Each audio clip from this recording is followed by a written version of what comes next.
ఆమ్ తినవా? ప్లీజ్ ఆమ్ తిని సిరప్ వేసుకుందమ్మా, సరేనా బేబీ? లేదు, ఇడ్లీ తింటావా? ఇడ్లీ? ఇంకా లేవు మరి, ప్లీజ్ ప్లీజ్.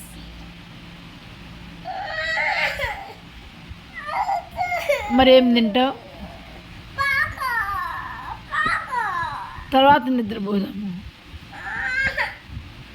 ప్లీజ్ మా. ఓ డాడీ ఫోన్ చేస్తాడు మళ్ళీ, నువ్వు ఆమె తినకపోతే కొడతాడు.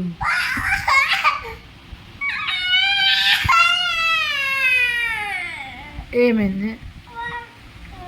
ప్లీజ్